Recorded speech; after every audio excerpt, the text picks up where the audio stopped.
Le podcast d'aujourd'hui est présenté par notre commanditaire Floravie qu'on aime de tout notre cœur. Et aujourd'hui, je vous présente un des produits de leur gamme qui est un essentiel et c'est le Steri-Clean. Là, je m'adresse à toutes les personnes qui utilisent des accessoires sexuels, des jouets sexuels et qui lavent leurs jouets dans le lavabo avec du savon à main. Ça, là, la gang, c'est un non. Tout le monde devrait avoir un bon nettoyant pour les accessoires sexuels. C'est super important. Non seulement ça va vraiment nettoyer en profondeur, ça va tuer toutes les bactéries, ça évite les infections parce que oui, tu peux avoir des infections parce que tu nettoies mal tes accessoires. Ça ne débalance pas le pH vaginal. Bref, c'est un incontournable. Tout le monde devrait en avoir un dans sa petite trousse de sexualité. Je vous le recommande fortement. Et pourquoi Floravie? Ben, c'est parce que Floravie, c'est une entreprise d'ici qui a été conçue principalement pour supporter la santé sexuelle des femmes. Ils sont là depuis 10 ans déjà et c'est tout créé en partenariat avec des professionnels de la santé sexuelle. Donc, des super bons produits qu'on vous recommande fortement. Vous pouvez trouver les produits Floravie dans les grandes pharmacies, au supermarché Avril Santé, mais surtout en ligne parce qu'on vous offre un code promo qui est Balado 15 pour 15% de rabais, donc ça vaut la peine. Et si jamais vous avez besoin d'avoir un petit refill dans votre stock, je vous recommande fortement le Steri-Clean. Et sur ce, bon épisode tout le monde. Bienvenue dans votre safe space pour vous inspirer. Bienvenue à Elle, le balado.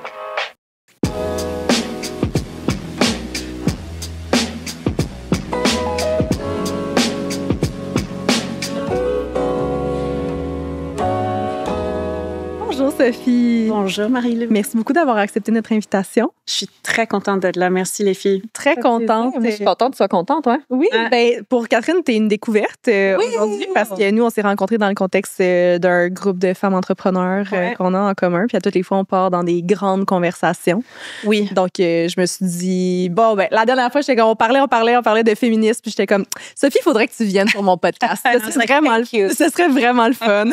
Puis tu es vraiment une personne très inspirante. Fait que j'ai hâte que tout le monde te découvre aujourd'hui. Merci. J'ai vraiment hâte.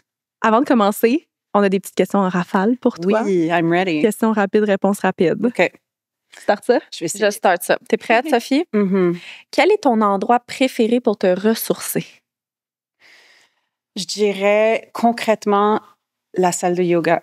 Wow. Quand ça va mal ou que je sens que mes émotions, en fait, c'est pas qu'elles m'appartiennent, they own me. Mm-hmm. Yoga.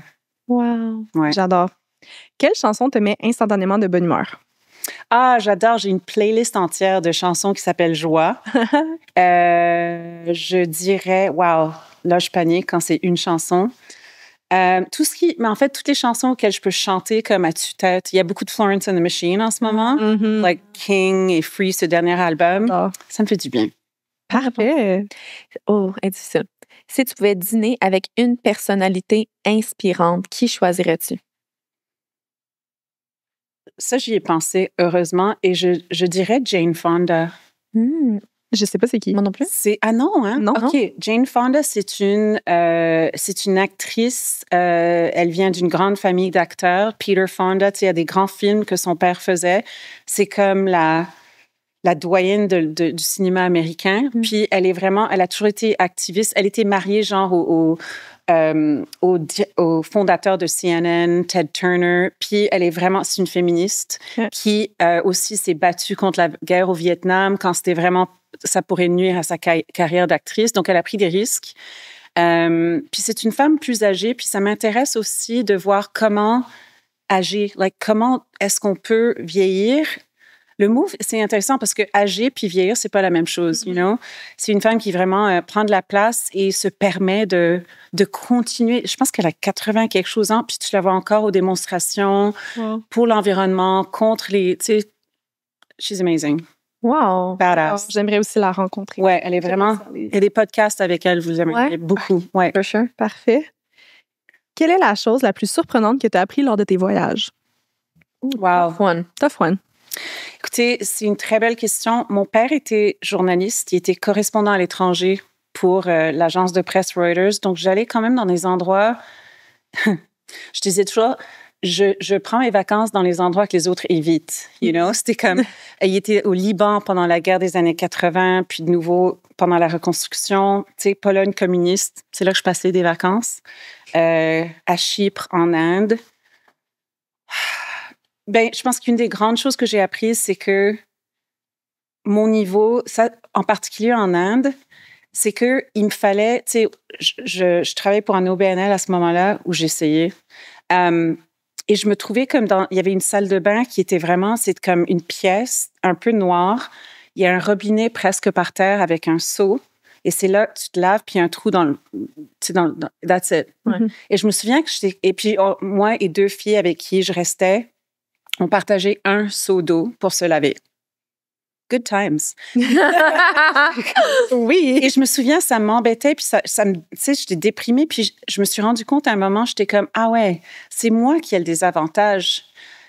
Apparemment, il me faut un certain niveau de luxe pour même commencer ma journée de façon équilibrée et normale.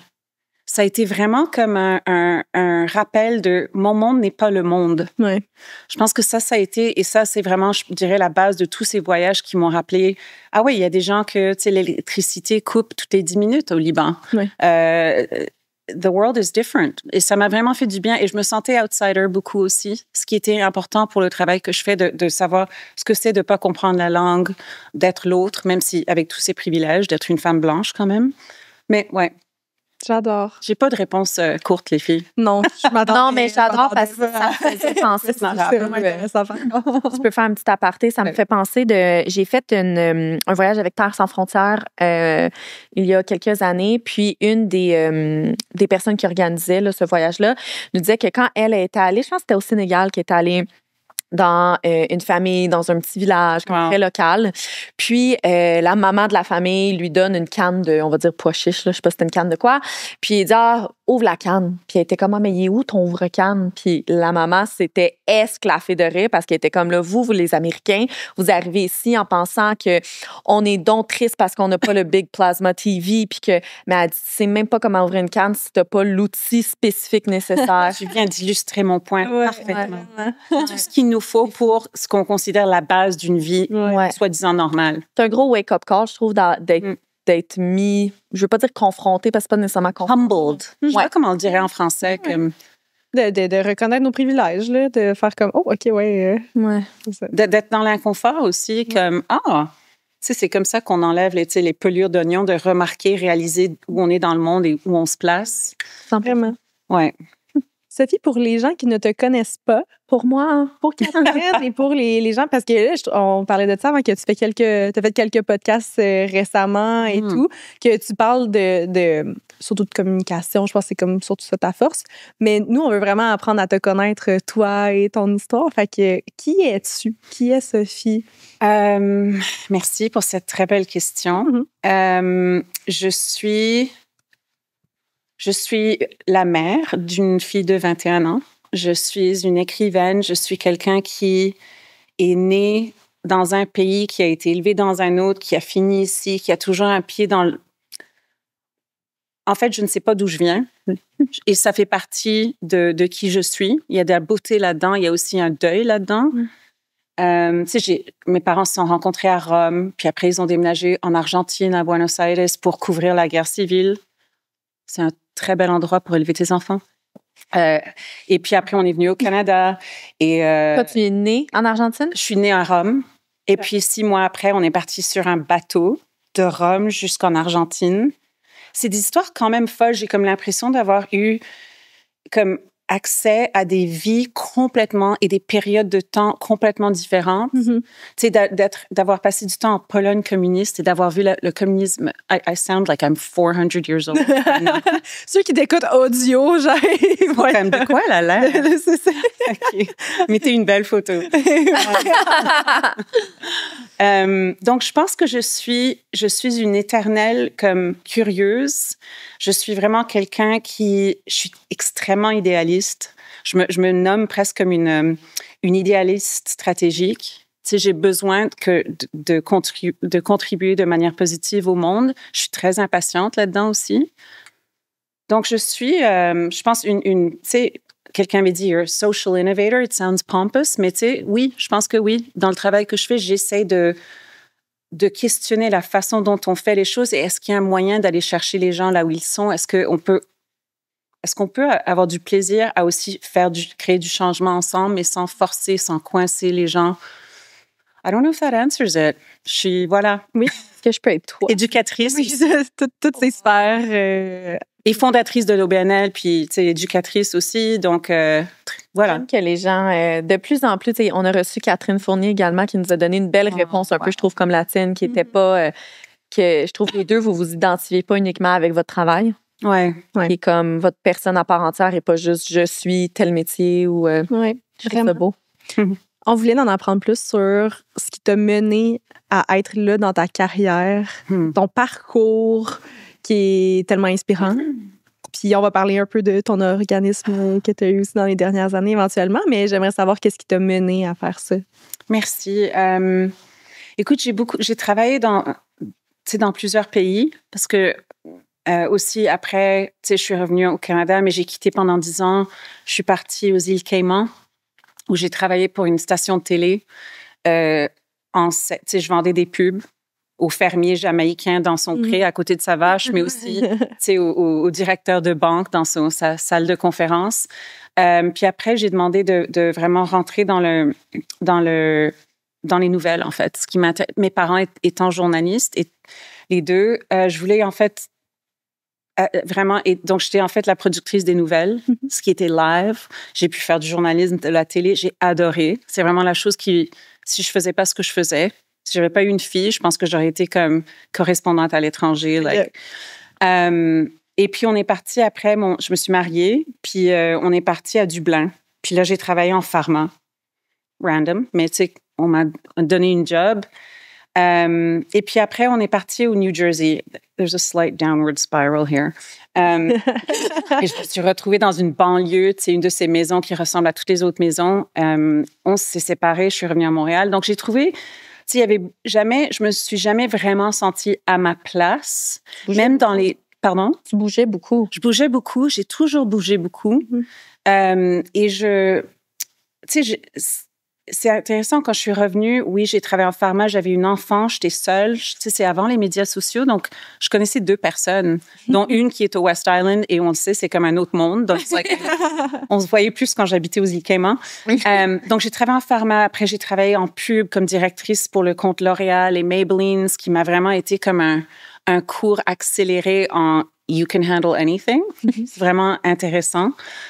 Et puis après, en production d'art public pour un super studio de design qui est ici à Montréal, Daily tous les jours. Elles ont fait, tu sais, les balançoires musicales au quartier des spectacles, l'installation au lac Mégantic pour le premier anniversaire après l'explosion. J'ai travaillé concrètement les mains dans ce projet et ça m'a tellement touchée de voir comme le travail des makers.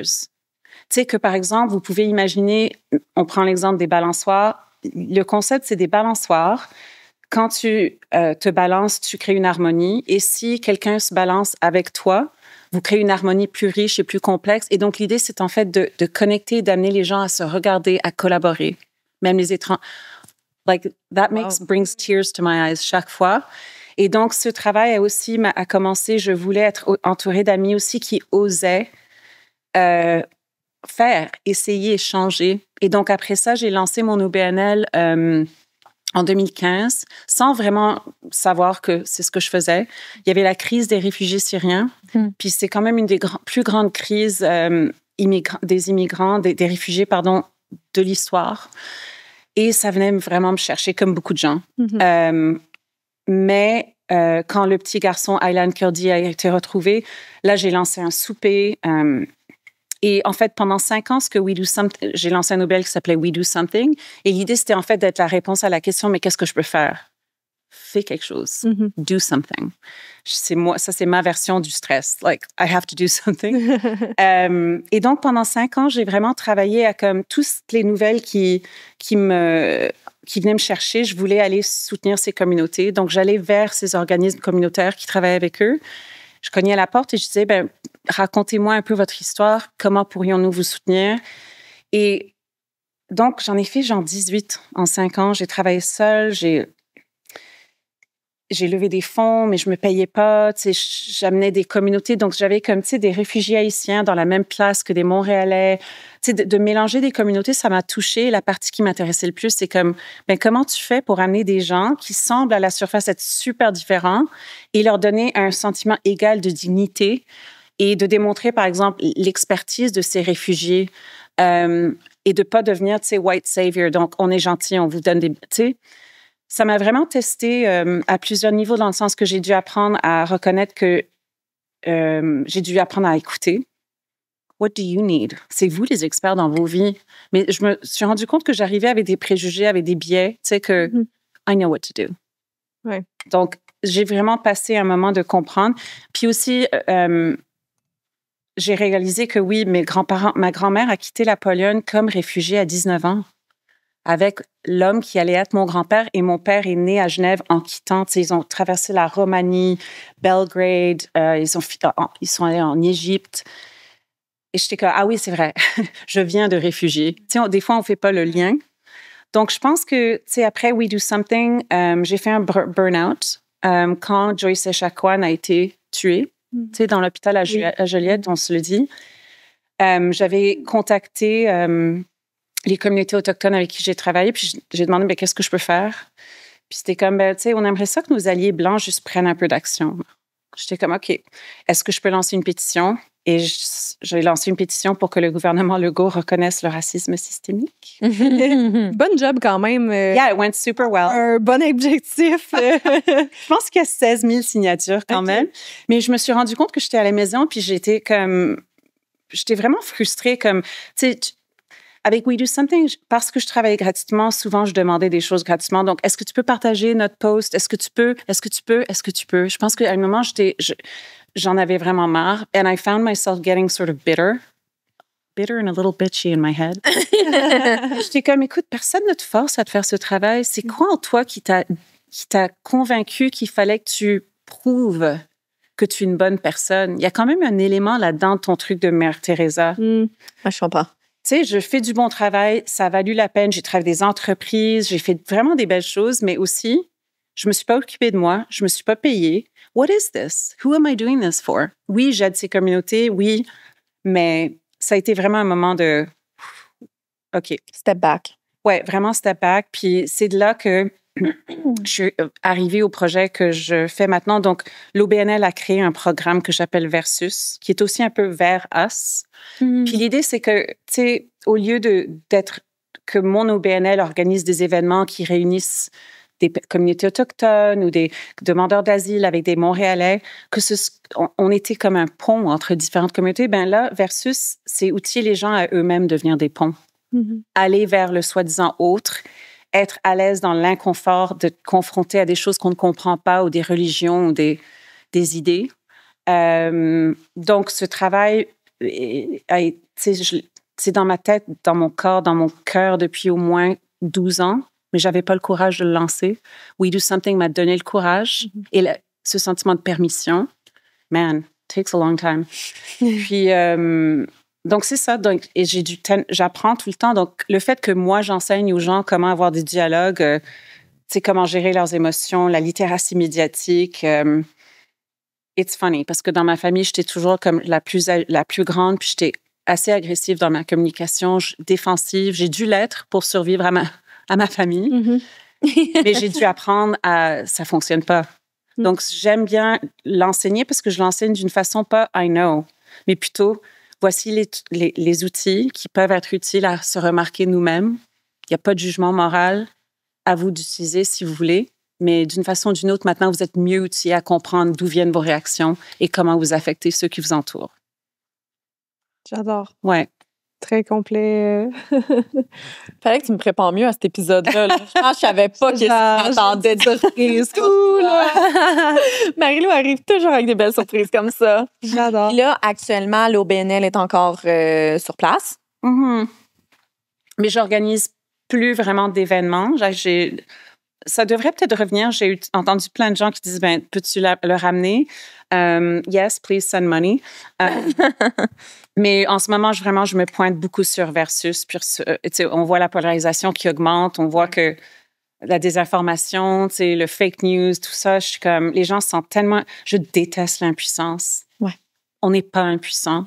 On n'est pas impuissant. Et ça veut pas dire qu'on doit se sentir coupable, mais I refuse to be like, oh, ça nous arrive. Non, c'est nous la société. Mm-hmm. La polarisation n'arrive pas à la société. Nous sommes la société.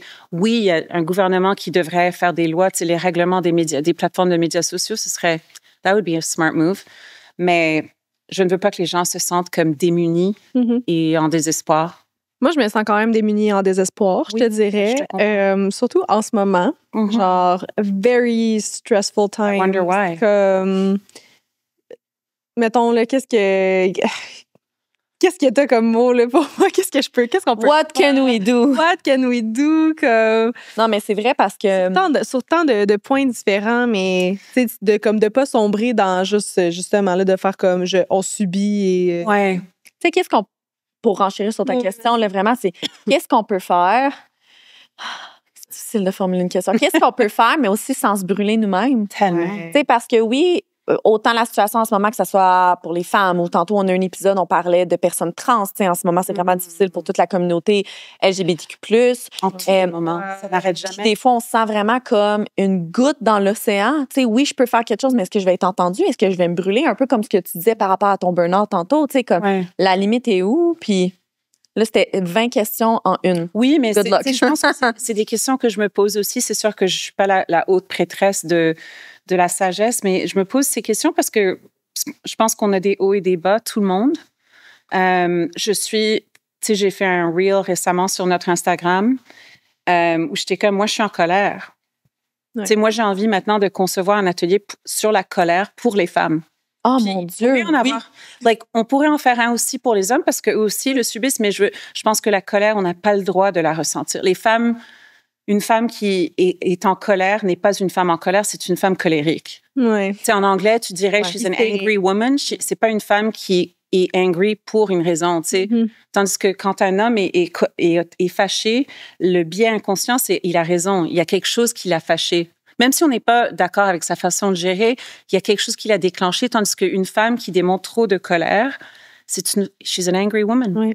J'ai déjà entendu Taylor Swift dire que, elle a peut-être côté quelqu'un, là, mais qu'une femme peut pas juste réagir, on fait juste overreact. Comme... Oh, wow, c'est bien dit. Mais tu sais, même moi, j'ai remarqué que j'étais vraiment pas à l'aise avec les femmes, those angry women. Tu sais, je lisais un article, j'écoutais, j'étais comme, not cool. Et j'ai vraiment dû, écoutez, on va se le dire, comme ménopause, je sais pas si vous en parlez, ça va être, it's going to be great times. Je vais le dire à voix haute parce que je pense que c'est comme... On n'en parle pas assez. On n'en parle pas assez, puis honnêtement, c'était comme une introduction à la colère, là, quand je suis tombée dedans, quand je pouvais pas dormir, tu sais, t'as des niveaux de cortisol, au fur et à mesure que ton estrogène baisse, ben, il y a d'autres niveaux qui sont en déséquilibre. Pas des hot flashes, mais des heart palpitations, ouais. T'as plein de trucs. Et tout d'un coup, j'étais comme... et en fait, je pense que c'est super sain de se permettre, si vous êtes en désespoir, si vous êtes en colère, comme, first of all, on a le droit de le ressentir. Puis, deuxièmement, je pense que il faut qu'on s'écoute. Il y a des moments où tu veux juste te retirer du monde, tu n'as pas envie d'écouter les nouvelles, tu veux écouter plein de Netflix, tu veux juste te perdre un peu, good. Écoute-toi. Puis dans d'autres situations, ça se peut que tu veuilles juste te nourrir un peu. C'est de lire peut-être des livres qui pourraient en fait te montrer d'autres points de vue ou de femmes qui ont pu avancer, d'hommes qui ont pu avancer, de t'inspirer. Puis je pense aussi juste de réaliser qu'on est dans un moment où on a l'impression que notre moment est le pire des moments. Oui. Puis, OK, du point de vue climat, c'est vrai, qu'on se le dise, mais comme j'ai donné l'exemple de la Pologne communiste, tu sais, on pensait jamais que ça changerait. J'ai vu la Pologne communiste disparaître. Like, this is crazy. J'ai grandi dans la guerre froide, like the Cold War, on n'imaginait pas. Donc, ça m'aide un peu de prendre ce recul, de se dire, là, there's a pendulum swing, puis ça va devoir revenir. Puis, tu sais, à votre âge, quoi qu'il soit, je ne sais pas si j'étais aussi allumée que vous l'êtes. Donc, you're going to go further. Vous allez arriver plus loin, plus vite. Mais moi, je suis encore stickée sur la conférence. Ça, Pour la colère. pour la colère. Ah oui, comme- chat. I have so many ideas. Non, mais c'est ça. On a besoin, on est trop en On en a crise. besoin. On rentrera pas dans le sujet, mais moi, tout ce qui est, vu que je suis dans le domaine de la santé, tu sais, tu parlais de la ménopause, je suis prête à en parler des heures, là, ce sera pas le sujet d'aujourd'hui, parce que sinon, on va être ici encore à 8 heures ce soir, mais, puis je suis d'accord, on dirait qu'en tant que femme, des fois, faut faire passer notre message doucement pour pas avoir l'air Ouais, faut rester PMS, puis pour pas avoir l'air, comme on disait, là. rationnel et hystérique. Difficile. Ouais. Ouais. Puis c'est quand même, je trouve qu'avec le balado, on fait souvent ça, qu'on parle d'un sujet difficile, mais qu'on ramène un brin d'espoir. Puis j'aime ta métaphore de, c'est quoi que tu as dit? De la pendule, là. Que c'est vrai, tu sais, qu'il y a toujours des up and down. Puis on dirait que moi, je le vois en ce moment, oui, l'anxiété un peu dans le tapis par rapport à tout ce qui a trait aux femmes, les droits de la femme, etc. Mais je me dis, comme si là, 100 ans, les femmes s'étaient dit, on baisse les bras, on fait rien, on serait pas où qu'on est en ce moment. Exact. Fait que c'est peut-être le moment de prendre action. Mais comment qu'on prend action?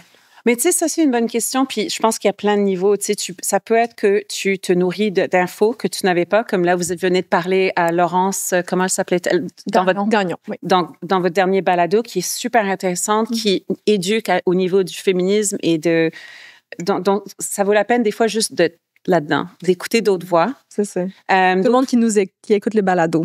Ben, c'est ça. Sont genre déjà. Yeah, Puis nous, chose. nous, on est quelque priorisés. chose. On est VIP. VIP. Mais pour vrai, je me sens Ça. très, très, très privilégiée. Ah, ben oui. Du nombre de femmes qu'on reçoit pour tout ce qu'on a appris, puis pour Crazy. think outside the box, puis ouais. Ça fait du bien. Puis je pense aussi, des fois, c'est comme donner la place à d'autres personnes d'amplifier, même si c'est juste sur tes réseaux sociaux, d'amplifier les voix qu'on n'entend pas. Que ce soit des femmes ou des hommes, il y a beaucoup d'hommes qui font du beau travail. C'est pas l'un ou l'autre, c'est juste c'est nos valeurs humaines de dignité, d'égalité, de justice, d'équité.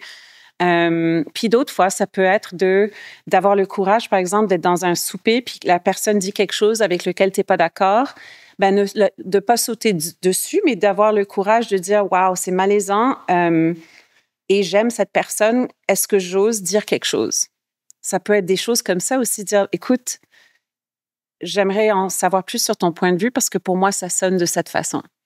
Tu sais, de dire, ou même après, tu sais, il y a tellement de niveaux d'action.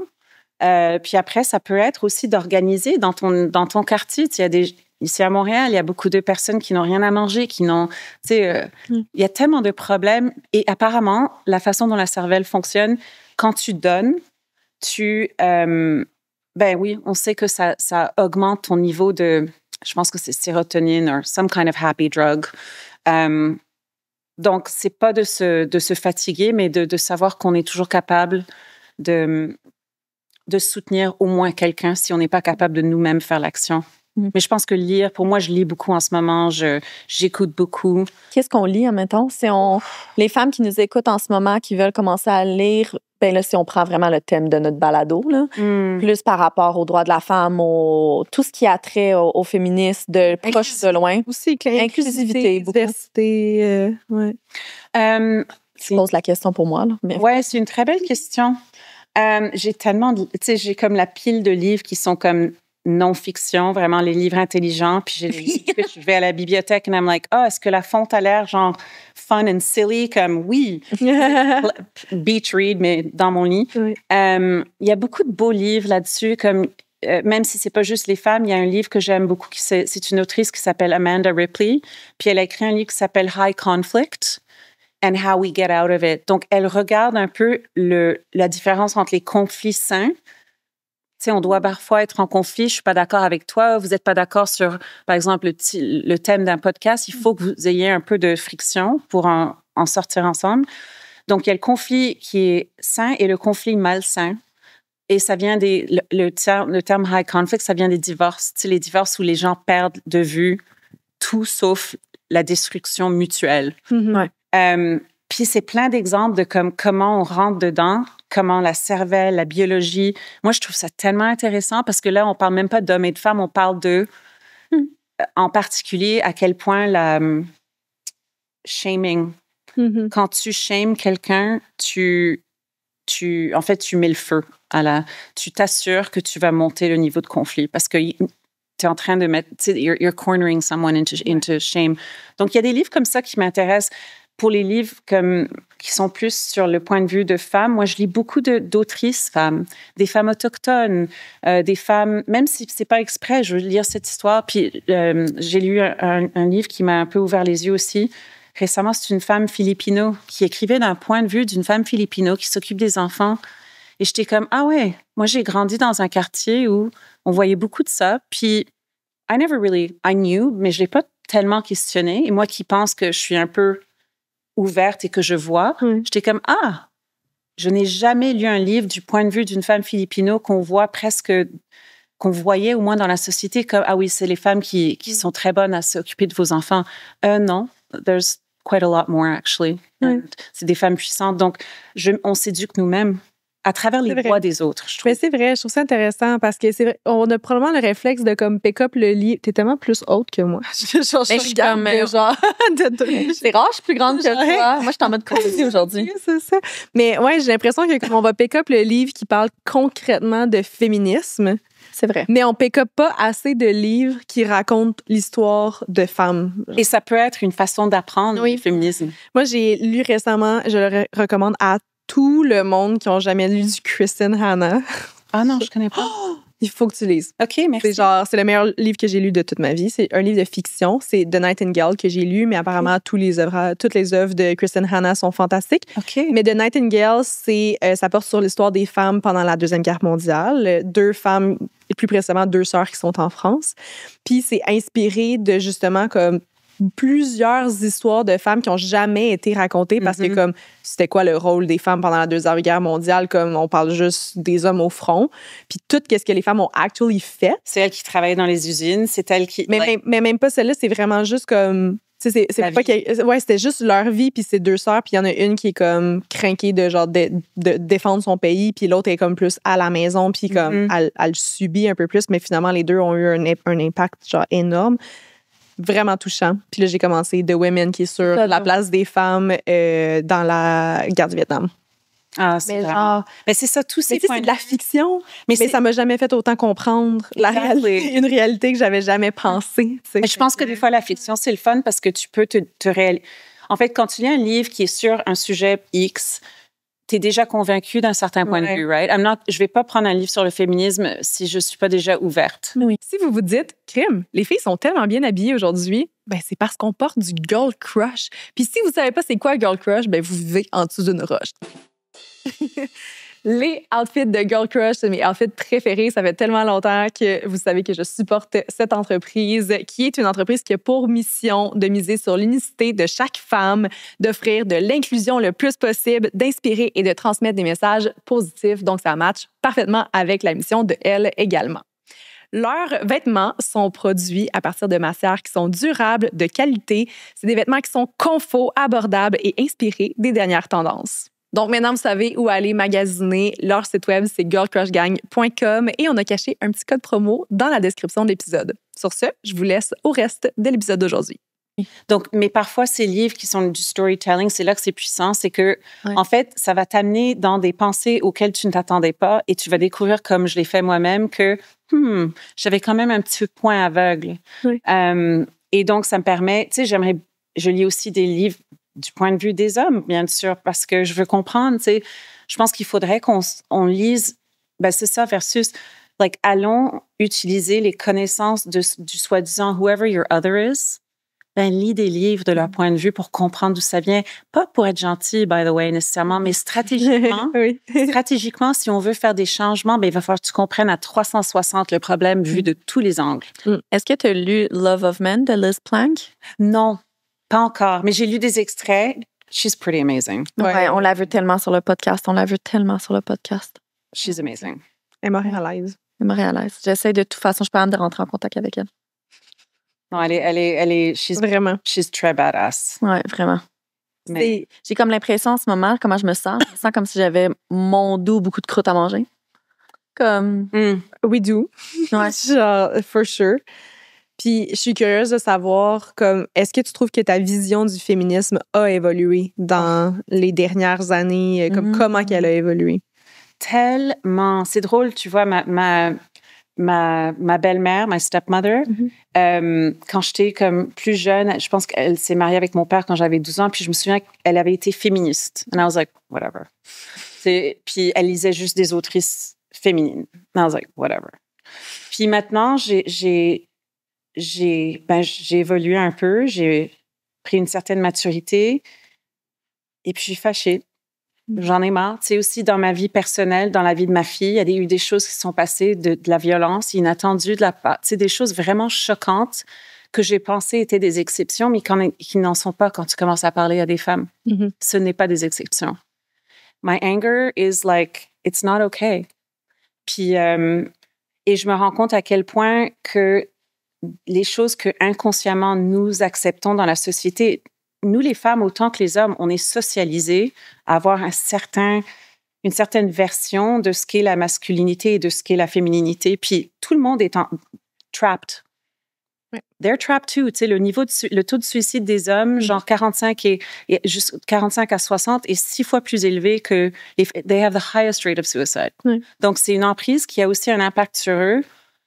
Donc, le féminisme, quand je fais des apps de dating, because let's admit that, les hommes qui écrivent « Moi, je cherche une femme féminine. » Qu'est-ce que ça veut dire? What does this mean, my friend? Donc, j'ai connecté avec un ou deux en disant... Genre, t'es swipe, c'est quoi? Right, je pense? C'est ça, j'aurais été right, left, qui serait « Dude, really? » Mais maintenant, c'était comme « Oui, je suis intéressée. » Puis, tu sais, je pense que c'est une façon non dite de dire « Je veux pas avoir ces conversations. » Je veux pas qu'on se challenge sur cette conversation et je vois le féminisme comme une attaque. Et ça, je comprends parce que, tu sais, on a la désinformation puis beaucoup de gens ne sont pas clairs sur ce que c'est. Donc oui, ma version du féminisme a beaucoup évolué dans le sens que j'ai écouté la définition de Laurence puis je trouvais ça intéressant. La mienne irait peut-être encore plus loin dans le sens que, pour moi, le féminisme, c'est d'avoir le droit au même accès, aux mêmes opportunités, aux mêmes responsabilités pour les 2, 3, 5 genres, tous les genres. Oui.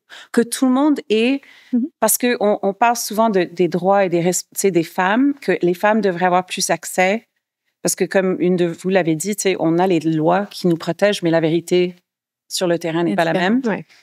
Mais tu sais, les hommes aussi ont besoin de ces droits. Tu sais, l'homme, nos expressions sont tellement comme anti-féministes, tu sais, get some balls. Ouais. Don't be a pussy. Ouais. Toughen up.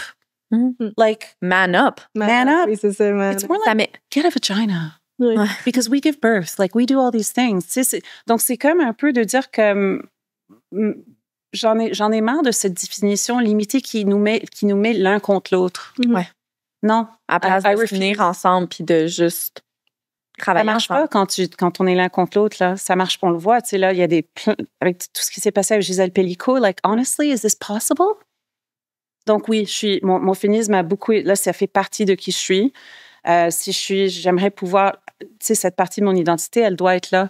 Mais je suis pas là pour te ruiner, pour canceller l'autre, pour attaquer, pour te démunir, mais je vais questionner, je vais challenger. Puis ma fille est comme, oh my God, really? Tu sais, elle a 21 ans, elle est là où j'étais, je reconnais, I'm like, it's okay. Attends 4-5 ans. Ça viendra. Ça va venir. Comme, là. moi, j'ai c'est vu vrai qu'il y a l'évolution. beaucoup, puis je me répète avec l'épisode de Laurence, mais que le terme féministe peut faire peur. Tellement. Surtout quand on est, je veux pas dire l'ignorance, mais qu'on s'est pas informé par rapport à ce sujet-là. Non, puis il y a tellement différentes versions. Oui. Différentes perspectives. Différentes vagues, comme elle a dit. Ouais. Mais j'avoue que moi, j'ai de la difficulté. C'est le point de faire comme, OK, on est comme ensemble et pas un contre l'autre. Tu sais, moi, j'ai l'impression que It's hard it's us against them, genre. It does feel like that. Comme, puis pas nécessairement de leurs... Tu sais, c'est pas toujours leurs intentions. Des fois, c'est leurs intentions.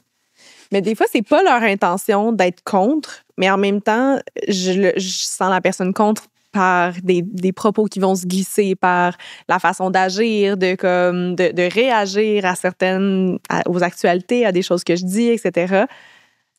C'est difficile. Oui, c'est vraiment facile pour moi de faire genre, OK, genre, je suis contre toi, puis ouais. It's hard, you know. C'est vraiment difficile, et puis je respecte ta réaction. Tu sais, ça dépend des moments. Tu sais, des fois, je suis un peu beaucoup moins zen, et d'autres fois, je suis plus dans cette émotion que vous entendez. Mais je me rends compte que, tu sais, une des choses que j'ai vraiment appris à travers mon travail, en particulier quand je travaillais avec l'OBNL, tu sais, je suis allée interviewer, je parle toujours de cette histoire, une directrice du foyer des femmes autochtones, la directrice, une femme vraiment impressionnante qui s'appelle Nagusset. Et je me souviens qu'elle m'avait raconté l'histoire de sa vie, puis j'avais jamais entendu, par exemple, de la comment dire, la 60 scoop, la raflée des années 60. Mm-hmm. Et ça m'a choquée. Je suis sortie après comme 2h30 de l'avoir écoutée, puis sa vie était vraiment l'histoire du Canada contre les Autochtones, le génocide. Et je suis sortie, j'étais dehors et j'étais comme, wow, j'étais pas juste ignorante, j'étais ignorante de mon ignorance. Ouais. Est-ce qu'elle est à Montréal? Oui. Est-ce que tu pourrais nous connecter? Oui. C'est une femme. Je suis très intéressée. Vraiment. C'est une guerrière, c'est une femme vraiment impressionnante. Puis, wow. Elle est vraiment de sortir, et c'est de là que vient un peu de, au moins en théorie, mon empathie pour ceux que tu nommes. Mais dans la pratique, est-ce que je suis toujours dans l'empathie? Non. Il y a des gens, au jour, je suis comme, I want to run you over with my car. Mais tu sais, disant ça, je rigole, mais tu sais, j'ai eu tellement de mini-violences dans les dernières 2 années. Je te donne un exemple. Tu sais, je traversais la rue sur là où j'habite avec mon chien. Puis tu vois, je vois une voiture qui s'en vient vraiment trop vite. Puis je fais mon truc de middle-aged woman, who's like... Puis le gars, c'était un jeune gars qui conduisait un Uber. Il a avancé sa voiture pour me toucher les jambes. Donc, non! Oui, son bumper, he moved up to put his car against my body. Puis là, qu'est-ce que tu fais? C'était pas de genre grimper sur le char puis de péter. Mais tellement, tu sais, il y a des fois où j'aimerais être un homme because I get the urge to like, I wish I had strength because this isn't okay. C'est tellement une agression. And he was like, et là, j'ai sorti mon téléphone.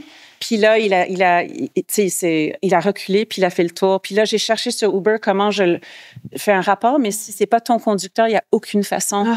Mais tu sais, ça, c'est juste un exemple. Tu sais, les agressions que ma fille subit, là, oh my God, c'est tout le temps.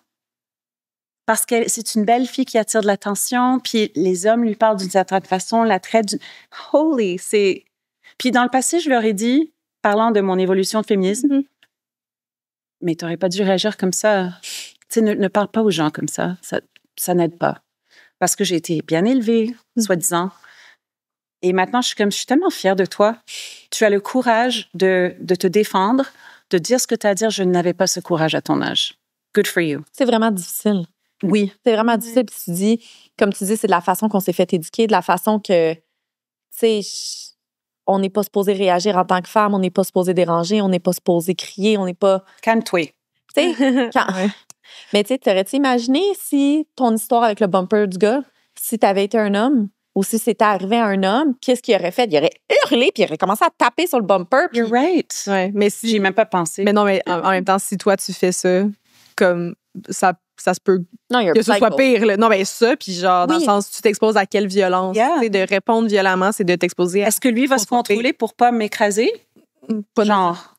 On ne trosse pas nécessairement ça. Là. Like, it scared me. C'était tellement violent. Vraiment. Comme agressif. Tu sais, ça, c'est un petit moment à 3h de l'après-midi. Ouais. Just, that's how we are now. Ouais. Tu sais, on est post-pandémie aussi, tu sais, traumatisme collectif dont on ne veut pas parler, je comprends, mais je pense qu'on a tous été comme éjectés d'une voiture pendant un accident and we're still in the air. Ouais. Puis il n'y a pas eu de moment d'atterrissage. Tu sais, quand il y a tu sais, quand quelqu'un meurt ou quand tu as un enfant, tu sais, quand on a des grands moments dans la vie, d'habitude, il y a des rituels autour, il y a quelque chose. Là, on vient de vivre un moment profondément terrifiant, que tu y crois ou non, tout le monde a été bouleversé. Plein de gens sont décédés et ça nous a divisés de manière assez profonde. Et maintenant, on répète cette polarisation. Ceux qui croient, ceux qui sont contre le masque. Tu sais, we're just repeating it over and over. C'est vrai que c'est ça qui a starté. On l'a dépassé. Mais pas que c'est ça qui a starté, mais genre... Mettons, je sentais moins la division du monde avant, de genre oui ou non, genre quoi que ce soit. Puis d'accord. C'est vrai, on dirait, j'avais jamais réfléchi à ça, mais tu sais, le moment où est-ce que ça a été comme, ça nous impacte tous, puis là, c'était comme les anti-masques, genre, puis comme ceux qui croient pas, anti-vax, puis genre, tu sais, ça a vraiment créé une division. C'est comme si soudainement, tu sais, il y avait comme quelque chose dans l'actualité qui impactait tout le monde et que tout le monde prenait position d'un coup. Et c'est juste 2 choix, hein. On n'a pas le droit d'être comme, hey, je vois les nuances, je suis pas sûre. Non, ça se fait pas, là. Non, parce que c'était tellement... Ben, puis tu sais, c'était radical, puis c'était tellement... Vie et mort, un peu. C'était vie et mort. Puis c'est vrai que, mettons, comme... je m'en vais pas nulle part, mais on dirait que ça vient de me faire réaliser quelque chose que, tu sais, genre, pour moi, honnêtement, il y avait pas de nuance, genre. C'est comme... Pour moi, c'est tellement important, comme c'est tellement, genre, c'est la santé, genre, faut qu'on contribue et tout, que comme... Tu fais un petit commentaire, genre, puis je suis comme, ouh. Mais je trouve que cette division aussi, elle reflète quelque chose qui a perduré dans le sens que on pourrait nommer ça comme l'individualisme versus le communautaire. Oui, oui. Et je dis ça sans jugement moral. Vraiment, je dis ça comme, en fait, si on devrait vraiment le distiller à un thème. Si on regarde et c'est ça, on le revoit, tu sais, même dans les élections aux États-Unis, it's like individual versus community. C'est dans le Black Lives Matter qui a suivi pas longtemps. C'est ça, c'est comme de quel côté es-tu dans le sens que est-ce que je dois quelque chose de plus au-delà de ma sécurité, ma vie, oui ou non? C'est ça la question, en fait. Tu sais, on voit même, je dois juste dire, la politique en ce moment au Québec, it's not okay. Non. It's not okay. Tu sais, si je peux juste faire un petit rant là-dessus, ça me choque à quel point on a des politiciens qui sont en train de semer un désaccord qui n'a aucun sens. Et je parle beaucoup de l'islamophobie. Bien sûr, il y a beaucoup d'antisémitisme aussi, mais il y a une montée. Le Québec a le plus haut taux d'islamophobie au Canada. I wonder why. Oui. Ce qui est vraiment intéressant, c'est quand tu fais des recherches, puis ça, je parle du nous contre eux, mais quand on pense au Québec, on est la seule province qui a le droit de choisir ses immigrants. Puis on va les chercher dans leur pays, là. C'est pas qu'ils viennent puis on leur fait une faveur. On a le droit de choisir parce qu'on est une province francophone. Et donc, on s'entend qu'on va souvent chercher des immigrants dans des pays francophones. Et ces pays francophones sont souvent musulmans. L'Algérie, le Maroc, la Tunisie. Donc, on est en train de dire, s'il vous plaît, venez, parce qu'on a besoin de vous, pour notre économie. Vos impôts payent notre système de santé, nos pensions. Mais moi, le politicien, je vais vous utiliser pour blâmer tout ce que nous n'avons pas géré pendant des années de décisions, l'infrastructure, les maisons, les écoles, tout ce qui se passe. Donc, c'est comme, en anglais, tu dis « shooting yourself in the foot ». C'est les gens dont on a besoin, mais là, on les utilise pour avoir des votes. À notre avantage. À notre avantage. Puis ça, c'est du nous contre eux, si on parle du populisme, ça m'enrage. It's so short-sighted. Parce que là, tu vas créer plus de violence, plus d'insécurité. Tes budgets, si on regarde juste au niveau de l'argent, ben vous allez dépenser plus au niveau de la ville, au niveau du provincial. It's crazy. Oui. Tu sais, mais ça, c'est le nous contre eux, c'est le moi contre toi, au lieu de regarder comme l'ensemble de la société. Il fallait juste que je rajoute ce rant. Non, mais je trouve ça vraiment intéressant. Super intéressant. Et on reçoit une journaliste dans les prochaines semaines, je ne sais pas trop quand, là. Moi, j'ai invité quelqu'un, je ne sais pas, je te l'ai dit. On s'en parlera, mais on va parler un peu de ce sujet-là également. Génial. I'm in. Ouf. C'est vraiment pas évident, ça. Puis comme on dirait ce qui me stick depuis tantôt, c'est que tu dis ta fille qui a subi multiples agressions, un peu comme tu parlais avec de violence, là. Comment tu fais pour pas avoir ton cœur brisé en 2 milliards de morceaux? Il a été brisé. Alors, est-ce que ça aurait été plus facile d'avoir un gars qu'une fille? Je sais pas. Sorry, that makes me so... Désolée. Non. Je veux pas rentrer dans un sujet si t'es pas confortable, bien sûr. C'est juste... Moi, c'est un sujet qui me rend vraiment inconfortable pour moi-même de me dire, j'ai pas d'enfant.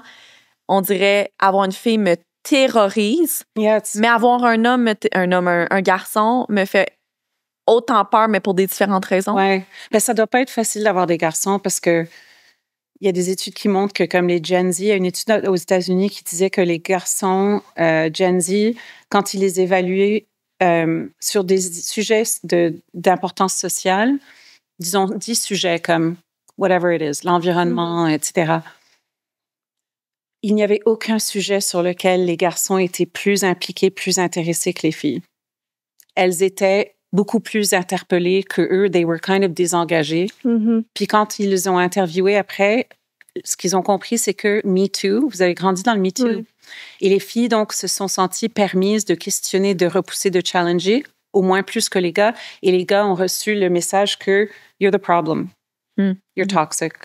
Donc, je pense que ça doit être vraiment difficile. J'ai beaucoup d'empathie pour mes amis qui ont des garçons et beaucoup d'espoir parce que ils sont en train d'élever des personnes, des belles personnes qui ont moins de focus sur le genre. Déjà, ça, je vous félicite, votre génération, là. Si vous êtes les premiers comme à vous donner la permission de questionner quelque chose qu'on ne savait même pas qu'on pouvait questionner. Oui. Genre, you know what I mean? C'est vrai. Good job. Oui. Donc, je ne sais pas si j'avais eu un garçon. Je savais que j'aurais une fille parce que dans ma famille, il y a tellement une lignée de difficultés entre mère et fille. I was like, it's going to be with me to finish it. Je dois dire, yay. On s'aime tellement. Elle sait que je l'aime. It's a good relationship.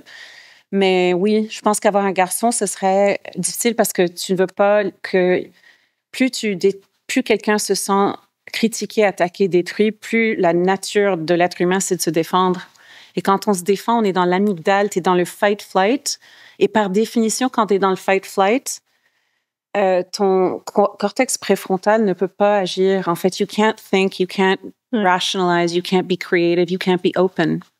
Donc, même si j'en parle d'un niveau plus global, sociétal, cette idée d'être sous attaque par le féminisme, par whatever it is, nuit à notre cause mutuelle. Oui. So, it must be... J'ai du respect vraiment pour des deux côtés. C'est ça, parce que either way, c'est challengeant pour des raisons différentes. Oui. It's really... Puis là, les médias sociaux is like a whole other beast. Like, it's, you know, les choses qu'eux vivent là-dessus, dont, tu sais, il y a toute une vie que I'm not supposed to know and it's probably better I don't. Oui.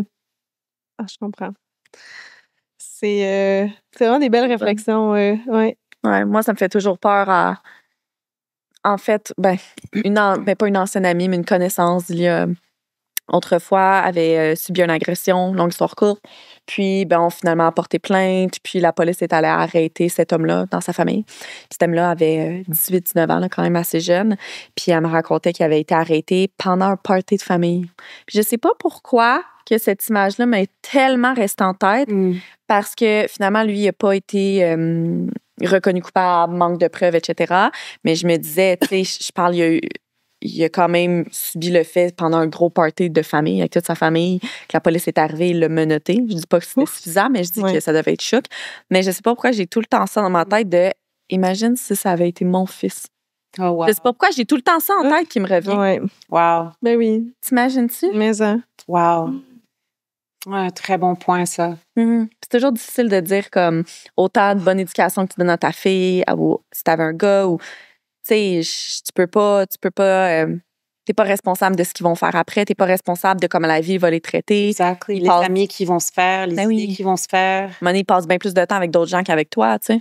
Mais apparemment, la misogynie augmente vraiment dans les écoles. Là. C'est un problème. Mais on parlait tantôt de tout ce qui était homophobie également. Oui, homophobie. Qui augmente beaucoup, beaucoup, beaucoup. Puis, mais je comprends pas pourquoi ce phénomène-là arrive en ce moment. Pourquoi on recule en arrière? Personne ne l'a... Je pense que c'est parce qu'on avance. Ouais. Honnêtement, je pense qu'on recule parce qu'on avance. C'est comme une réaction à une vague qui est... qu'on ne peut pas arrêter. Donc, en fait, là, tu grippes, tu es en train de repousser, mais tu peux rien... Tu sais, you can't force the concept of gender to go away. Ça n'arrivera jamais. Je pense que c'est vraiment une réactivité. Puis aussi, des fois, on a l'impression que, tu sais, les médias aussi mettent... Et moi, je suis pas une des... les médias sont mauvaises, étant donné que je viens de journalisme, j'en ai une. C'est plutôt que là où les médias mettent leur focus, nous donnent parfois une idée artificielle de l'importance de ce sujet dans la société. Et ça, by the way, je dis pas que l'homophobie et les attaques sur ces communautés est exagérée, aucunement. Mais ce que je dis, c'est que il y a aussi beaucoup de mouvements, beaucoup de groupes, beaucoup de choses qui se passent qui sont vraiment dans l'apprentissage, dans l'ouverture. Donc, je pense que plus les choses changent, plus on entend les voix qui veulent pas que ça change. Je comprends. Oui. Puis des fois, ces voix-là crient beaucoup plus fort. Oui, parce qu'elles ont le plus à perdre. Elles sentent.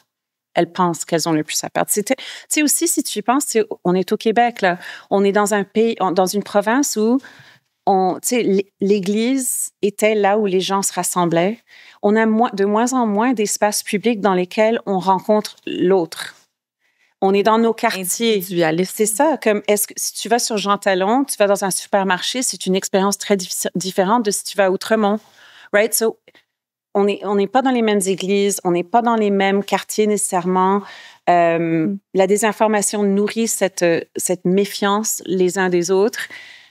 Mais en fait, des fois, il y a une théorie qui dit theory of proximity, la théorie de la proximité, que juste par définition, quand tu es en contact, même si c'est informel, même si on se parle pas, avec des gens, ça réduit la peur ou même la méfiance à leur égard. Et là, on se sépare beaucoup, beaucoup, beaucoup plus en ce moment, tu sais, je trouve. Complètement. Tu sais, j'étais à Londres en décembre et mon frère habite dans un quartier très musulman. Donc, mais super, tu sais, t'arrives au métro, puis c'est écrit en ourdou.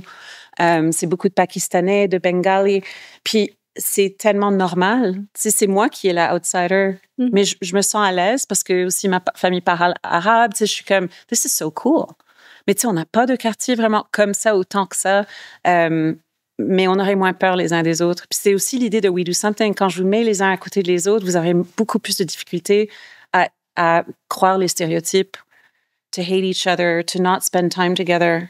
C'est qu'en ce moment, en étant autant séparés, c'est tellement lointain que c'est difficile de pas d'avoir de l'empathie, mais de connecter, de même avoir une conversation. Comment tu fais? Tu sais, c'est comme, j'aimerais comprendre sur votre culture, votre religion. Comment tu fais?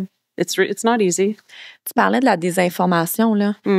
Tu sais, d'où provient la désinformation et comment on peut voir, c'est pour quelqu'un qui nous écoute puis est comme, OK, je pense que j'ai beaucoup d'idées préconçues, je pense que j'ai beaucoup de stéréotypes qui sont peut-être pas vrais, tu sais, mais comment je peux savoir si l'information qui m'est donnée est bonne puis quelle réflexion devrais-je avoir à travers tout ça, tu sais? Vraiment une très bonne question. Écoute, on parle tellement de littératie médiatique, etc., mais je pense que si on... Tu sais, les gens se posent... Premièrement, je pense que la majorité des gens sont comme « Why should I care? » Really. Tu sais, sauf si c'est... t'es une personne qui a subi, genre, les commentaires de... Tu sais, t'es haïtienne, puis on a dit des trucs dégueulasses, voilà. Mais la vérité, c'est que je dirais que, de un, c'est de comprendre que quand tu vois un headline, un contenu qui est émotionnel, it's likely to be... It could be disinformation. Pas likely... Déjà, ça, c'est une des caractéristiques fondamentales de la désinformation, du fake news, c'est que c'est toujours fait pour attirer tes émotions. Que ce soit des émotions positives ou que ce soit du outrage, du righteousness. L'important, c'est que tu cliques. L'important, c'est que tu restes sur la plateforme et on parle, par exemple, de Facebook. Ils ont l'algorithme le plus propice à propager la désinformation parce que c'est basé sur on s'en fout de ce que le contenu représente. Tout ce qu'on veut, c'est que vous restiez. Donc, la désinformation is always emotional. So, des fois, ça peut être très bien fait où on voit un headline, ça paraît neutre. Aussi, d'aller voir quelle est la source. Oui, définitivement. Écoute, je sais que ça semble normal, mais tu sais, c'est comme l'Institut for the Foreign Policy. C'est comme, ah oui, je clique, where are you? Vous n'existez pas, là. Et aussi, je dirais, qu'est-ce que j'allais dire? Oui, déjà, sûrement quand il y a de l'émotion, et aussi de comprendre que les études démontrent, c'est que Trump, pendant l'élection 2016, ils ont fait une étude. Là, c'était quand Twitter était Twitter. Et pour chaque mot moral ou émotionnel, genre bon, mauvais, méchant, attaque, peur, pour chaque mot, il y a comme 15 mots vraiment populaires. Le reach de ces tweets allait 25% plus loin pour chaque mot moral ou émotionnel. Donc, notre gouvernement l'utilise, votre gouvernement, nos amis, les marques, tout le monde va essayer d'utiliser ce langage. Donc, je pense que déjà, si tu es en train d'avoir une réaction, quoi que ce soit... Avant même, ouais. Ask yourself. C'est pour ça que, oui, j'enseigne la littératie médiatique, la citoyenne digitale, mais en fait, je pense que ce que j'enseigne, c'est genre l'IE digital, l'intelligence émotionnelle digitale. Because si tu peux gérer tes émotions et les remarquer et te retirer de cliquer, dès que tu cliques, tu crées de la mésinformation. Donc, disons qu'on crée de la désinformation, on veut m'influencer, je clique et là, je le propage dans mon echo chamber. C'est de la mésinformation. Je ne l'ai pas fait exprès pour propager une fausseté. Et puis là, on participe au problème. Mais on est sûr de consommer de la désinformation. C'est impossible à ce moment-là de ne pas... Like, we're never gonna not. Et ce qui est vraiment terrifiant, c'est que plus les gens sont exposés à la désinformation, moins ils ont confiance dans les vraies sources d'infos. Exact. Ouais. Et c'est pas juste, parce que ça, c'est des sources réputables qui donnent des faits, qui sont allés chercher l'histoire. Et dès qu'on n'a plus confiance dans les nouvelles, les études démontrent qu'on a moins confiance dans le gouvernement parce que, ou dans les institutions qui nous parlent à travers ces nouvelles. Ben oui. This is like, je dirais que, tu sais, ce qui se passe sur les médias sociaux, là, le pouvoir que Meta a est probablement le danger le plus urgent pour la démocratie, vraiment à travers le monde. Ils ont 3 milliards de personnes. Et tu sais, Meta au Canada, on n'a même pas accès aux nouvelles ici. Non. C'est fou. C'est fou. C'est fou quand tu y penses. Ouais. They were allowed to get away with that. And we're like, oh, OK, it's fine. Mais ça, c'est en train de vraiment faire du mal au gouvernement du Canada, au gouvernement fédéral. Mm-hmm. C'est sérieux. Il y a une étude qui montrait que 3 mois après qu'ils aient banni, je pense que c'était en août 2023 que Meta a arrêté les nouvelles. 3 mois plus tard, les Gen Z étaient comme, ben moi, leur taux de confiance dans les nouvelles a baissé de genre de 40%. Like, this is your future voters. Like, honestly, je suis tellement, c'est fou. La désinformation, maintenant, si tu regardes comme pour le Canada et le Forum économique mondial, c'est le sujet le plus urgent et le danger le plus urgent de tous. Ils avaient une liste de 35 dangers pour le Canada et le futur. Désinformation, parce que ça vient même avant le climat, le changement climatique, parce que si on consomme différentes nouvelles, ben on n'est même pas d'accord sur le fait qu'il y a un problème, et deuxièmement, quoi faire. Ben oui. Puis, tu sais, tu parlais un peu aux solutions quant à la désinformation, là, puis ça me faisait beaucoup penser, tu parlais d'aller voir la source. Tu sais, mais je sais que moi, beaucoup dans nos programmes en sciences, en médecine, c'est tout le temps aller voir la source, puis tout le temps se questionner. Fait que je pense que des fois, j'ai un peu plus ce réflexe-là. Sûr, ouais. Mais maudite merde, genre, j'en ai fait des études pour me rendre là, puis y penser tout le temps. Ouais, c'est pas la moindre. Puis ça ralentit, puis c'est le chiant. On se le dit, là. Écoute, les médias sociaux, j'aimerais être là parce que c'est le fun. Donc, demander aux gens d'être comme... C'est accessible, tu sais, ça, je le vois passer, etc. Ralentis, puis clique, puis va voir... I sound like your grandmother, tu sais. Ben, vois, tu vas voir maintenant, vu qu'il n'y a pas d'article ailleurs, genre, mettons, moi, toutes les nouvelles, je les vois sur TikTok. Ma fille aussi. Mais TikTok, tu sais, au final, c'est un echo chamber, là. Genre, mon algorithme, c'est mon algorithme. Mais oui. On voit pas les mêmes affaires du tout, moi et une autre personne, là. Fait que... Puis c'est vraiment intéressant que tu dis ça parce que ils ont montré aussi que plus quelqu'un, en particulier Gen Z, voit les mêmes nouvelles, plus ils y croient. Donc, ça n'a même pas besoin de venir d'une bonne source, c'est juste que ça a été tellement propagé. Tu dis, ça doit être vrai parce que je l'ai vu 50 fois. C'est partout en ce moment. Tu sais, souvent, il y a du monde qui dit ça, genre, hey, vous avez dû le voir passer, là, c'est partout en ce moment. Puis je suis comme, non, partout sur ton téléphone. On n'a pas le même, genre, ben non, parce qu'on n'a pas le même algorithme. Puis le monde sont tout le temps vraiment surpris de se dire comme, ben voyons, comme moi je le vois partout. Puis là, t'es comme, non, on voit pas la même chose. Genre, je parle avec les élections, avec mon ex, genre, on est dans la même maison, puis on se parle, puis moi, je suis genre, wow, Kamala is incredible. Genre, ça va tellement bien, elle est tellement bonne. Genre, puis lui, il est comme, moi, ce que je vois, c'est genre, elle qui est pas capable de parler, là. Yes. Il était comme, fou, hein? Je comprends pas. Genre, moi, il ne voit pas elle a de l'air focal, là. Puis je suis comme, mais c'est fou, hein? Oh, how the fuck qu'on voit pas la même chose, genre. C'est complètement fou. Tu réalises, ben, tu sais, quand on voit, même avec ce qui se passe, comme, et je vais pas rentrer dans le sujet, mais disons-le, Gaza-Israël. Quand on voit quelqu'un qui voit la chose différemment, la chose qui frappe, c'est mais comment peux-tu avoir ce point de vue? Et le premier réflexe, c'est vous êtes tous des mauvaises personnes, you're immoral, etc. Mais c'est pas possible que des milliers de personnes soient des mauvaises personnes. En fait, ce qui arrive, c'est que, tu sais, tout comme ce que tu manges a un effet sur ton corps, ben, les infos que tu consommes ont un effet sur tes croyances et ta vérité. Donc, tout d'un coup, si tu as été élevé avec un certain point de vue et jamais challengé parce que ton réseau te ressemble, parce que les algorithmes, eh bien, la fois où tu seras confronté à quelqu'un qui vit dans le même monde que toi, mais le voit différemment, we're not even speaking the same language anymore. Ça, c'est vraiment dangereux. Et ce qui m'intéresse vraiment dans mon travail, c'est comment construit-on des endroits, tu sais, un terrain, pas nécessairement d'entente, mais un terrain commun. what do we have in common? On n'a pas besoin d'être en accord, mais on peut quand même trouver que, ben écoute, moi, j'aimerais vivre en sécurité. J'aimerais avoir assez à manger. Tu sais, we can figure it out. Mais là, on n'est pas du tout... it's not cool to figure it out. La polarisation is almost cool. C'est comme, comment peux-tu voir l'autre côté? Tu trahis. Ouais. Ça, j'ai des commentaires comme ça sur mon Instagram. C'est comme, ah oui, parce que la polarisation est vraiment un problème. Je suis comme, wow, tu serais jamais sur l'équipe de négociation qui va résoudre ces problèmes. Mais non. So, vas-y avec ta polarisation, ça fait du bien et je comprends. Ouais. Mais je connais pas ton histoire. Ça devient dangereux, là, rendu là. It's terrifying. Ben oui. Ben, c'est de là qu'on monte à déshumanisation. Ouais. Tu sais, la discrimination.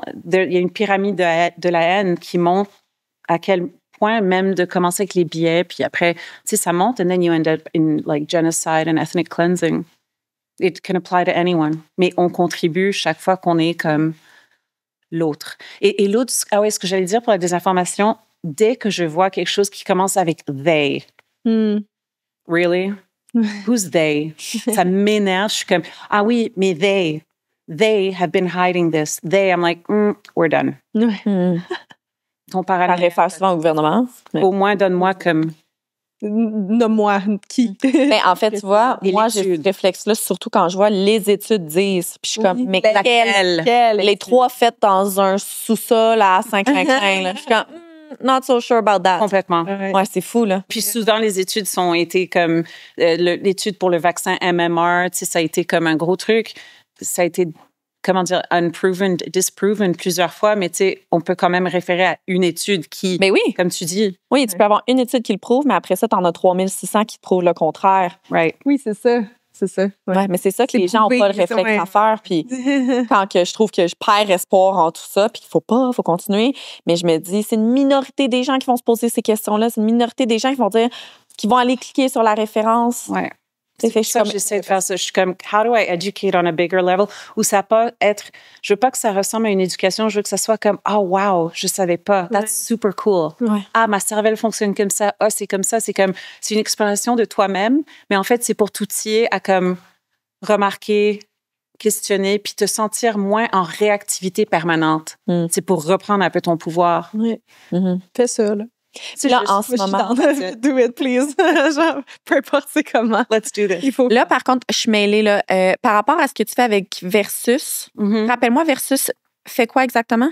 Donc, Versus est le programme de dialogue que j'ai développé basé sur mes expériences avec interculturel et sur l'inclusion avec We Do Something. Donc, c'est vraiment un programme, une formation en dialogue qu'on l'appelle démocratique ou inclusif ou collaboratif. Comme un, c'est comprendre un peu, il y a comme 3 piliers. Un, c'est comprendre, OK, on est plus animal qu'on le pense. Voici comment ton corps réagit à certaines situations. Puis 90% de nos comportements viennent de l'inconscient. Parce qu'on pourrait pas comme, je peux pas me poser sur chaque chose et chaque morceau d'info. Donc, comprendre le rôle de la biologie, c'est fascinant à quel point la contagion émotionnelle, différentes choses qui affectent notre communication sans qu'on le sache. La deuxième partie, c'est vraiment, maintenant tu comprends d'où viennent tes idées, les biais, etc., sans honte, mais juste à remarquer. Là, où est-ce que tu nourris tes idées? C'est là qu'on rentre dans l'esprit critique, la littératie médiatique. Et puis, la troisième partie, c'est presque un gym du dialogue. On ne va pas aller lever des poids de 200 livres tu vas t'entraîner. Donc, apprendre aux gens comment avoir des accords collaboratifs. Je vais lancer une série cette année qui s'appelle, en anglais, je l'appelle Agree to Disagree. En français, je cherche le titre, genre le désaccord dépolarisant ou collaboratif, something a bit cooler. Ouais, c'est ça, il faudrait que ce soit genre. Faudrait que ce soit un peu le fun. Le même vibe que. Ouais, c'est ça. Ouais, donc, et l'idée, c'est en fait de faire des soirées ou des matins dans des cafés où c'est comme on est là pour être dans le désaccord, mais souvent, on finit les conversations en disant on va s'entendre d'être en désaccord. Ouais. Imagine si on ouvrait la conversation en disant écoute, je respecte qu'on est en désaccord. Par contre, j'aimerais bien comprendre d'où vient ton point de vue. Je t'écouterai sans t'interrompre. Je te demande la même chose. Donc, en fait, ce sera comme des ateliers de fun, mais je crée la structure, puis on a comme un menu de sujets qui sont ludiques, puis on peut choisir on va dans des pairs, puis j'outille les gens, puis ils pratiquent, j'outille. Donc, en fait, c'est pour commencer à gérer comme ton système nerveux. Mais on arrête quand on veut. On a des sujets qui sont le fun. Et après, on peut choisir d'aller plus loin. Mais là, c'est une armure, là. Tu vas avoir plus de facilité quand tu es devant ton oncle raciste. Apparemment, tout le monde a un oncle raciste. Dans mon travail, c'est comme... Marie-Lou. Like, everyone has a relative qui, au souper de famille, dit des choses où tu es comme, oh my God, je pleure du sang. Et donc, en fait... tu dis agree to disagree, puis ça me cause de l'anxiété, genre. Mais tu n'es pas forcé de le faire avec tout le monde, là. Non, je sais, mais genre, quand tu dis c'est pour apprendre à calmer ton système nerveux, je suis comme... It's a big thing. Oui. Donc, le somatique, comprendre what's happening to your body, l'amygdale, la réactivité. Donc, et c'est pas parce que tu devrais, parce que tu dois être une bonne personne. Encore une fois, c'est juste comme ça, tu as ça dans ta boîte d'outils. Oui. Tu fais ta négociation avec ton boss qui te coupe la parole tout le temps. Tu as une conversation avec ton ex ou ta copine. And it's hard. Ben, ça t'aide à tous ces niveaux. Tu es un peu plus outillé, tu te sens un peu moins comme cornered. Oui. Puis cette formation-là avec Versus, que tu parlais des différentes étapes, là, mais c'est qui est-ce que c'est toi qui vas chercher des gens pour leur proposer cette formation-là? C'est-tu en entreprise? C'est-tu des individus plutôt, comme Marie-Lou et moi? Bonne question. L'année dernière, on a fait plusieurs ateliers, souvent virtuels pour le public, genre Tools for Polarizing Times. En français aussi, on l'a fait. Puis c'est vraiment, c'est le fun. On avait eu Vanessa DL. Oui. Puis c'était vraiment cool parce que je me souviens, elle avait vraiment eu la réaction que je voulais. Puis à la fin de l'atelier, je la vois, puis elle est comme, and I'm like, are you okay?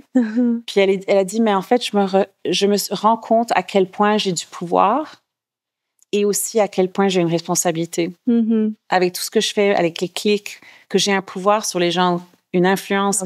Donc là, on travaille, tu sais, je l'ai fait dans l'école buissonnière à Outremont avec des enfants de 11 ans, 12 ans, tout le curriculum. Je l'ai fait avec des exécutifs en finance. Je l'ai fait à C2 Montréal, tout un lab à l'extérieur sur l'esplanade de la PVM. C'est vraiment pertinent à tout le monde. Là, on développe des projets avec des écoles, mais aussi avec des entreprises. Non, mais ça, moi, je veux suivre ça. Et des individus. Donc, on va lancer des ateliers. Please tell me how to do it. I will. Donc, je vais vous mettre vous pouvez mettre le lien à l'Instagram et je vous partagerai tout ça. Et puis, oui, j'aimerais bien le promouvoir dans votre monde aussi parce que ça fera du bien aux gens. Et encore une fois, c'est vraiment cette idée de designer pour que je veux que les gens se sentent plus connectés à la fin. We're not here to make it worse. Oui, j'adore.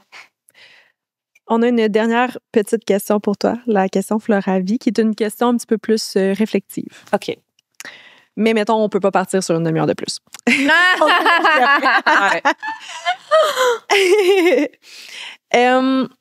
Dans un monde où les divisions semblent se creuser, quel message espères-tu transmettre aux personnes dont la voix n'est pas entendue? Oh wow, quelle belle question, Marie. Transmettre aux personnes? Oui. Pour. Quel message transmettre? Je pense que ce serait « Your time is coming ». Vous méritez d'être entendu. Ne laissez pas cette situation présente définir votre valeur et la valeur de votre voix. Il y en a beaucoup qui vous écoutent, même si vous pensez que vous ne dites rien.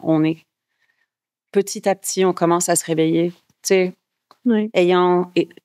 étant quelqu'un avec beaucoup de privilèges, on commence à comprendre qu'on prend beaucoup de place et l'utiliser pour listen. Donc, je pense que c'est de ne pas perdre l'espoir, vraiment. Vous méritez d'être entendu, ça continue. J'adore. J'ai envie de pleurer après cet épisode-là, mais pleurer de 1000 émotions, genre... J'ai déjà pleuré, on a rigolé. C'est parfait. We've done it all. Où est-ce qu'on peut te suivre? Merci pour cette belle question. On a un Instagram qui s'appelle wedosomething.org. On a aussi un site web sous construction. Donc, si vous allez We Do Something, en fait, il y a une lettre d'envoi où on met en fait tous nos articles, nos outils, nos ateliers qui s'en viennent. LinkedIn, Facebook, kind of. C'est ça. Parfait. Ouais. Puis, si jamais vous avez aimé l'épisode d'aujourd'hui, vous pouvez le partager. Ça vaut la peine quand même. Quand même pas le choix de dire, il faut faire une conférence pour les femmes en colère. Comme je reviens là-dessus, là. Ouais. Je reviens là-dessus, là. OK, Oui. good. Je peux investir de l'argent là-dessus. Là. OK. Mon fiscaliste sera pas d'accord. Il écoute tous nos épisodes. Sam, on va sortir de l'argent de la compagnie. On t'aime, Sam. J'adore. Parlons-en parce que j'ai vraiment développé des choses. Puis I'm like, let's just do it. Clairement, cet épisode-là d'une heure n'était pas suffisant. Ah, On va aller puis prendre un café. j'aimerais ça que les gens... excuse, je suis comme oui. J'aimerais que les gens ils donnent des suggestions de livres. Oui. J'aimerais ça, le petit segment recommandations lecture. Fait que, Ouais, j'en ai love it. Ouais. Fait que, écrivez ça en commentaire, ce serait vraiment le fun. Puis partagez-le, puis donnez 5 étoiles sur Spotify, Apple Podcasts. Abonnez-vous sur YouTube, donnez un j'aime, puis suivez-nous. Partagez l'épisode surtout. Partagez l'épisode à quelqu'un. Là, ça fait déjà 2 fois que je l'ai dit. Ah. Que... Ben, j'en mets 203. Partage, tabarnouche. Partage! Oui, excuse, je niaise, vas-y, continue. On est rendu à notre 3e épisode de la journée, tout le monde. Ça paraît. Ah, wow. Avec, Oui. M'impressionner. Ah, merci. Puis suivez-nous à Elle, le balado. Ce fut la conclusion la plus longue. Hey, gang, on se voit la semaine prochaine. On se voit la semaine prochaine. Mercredi 10h. Merci, Sophie. Merci Super. tellement. On fait du bien. Merci. Good. Bye tout le monde. Bye. Bye.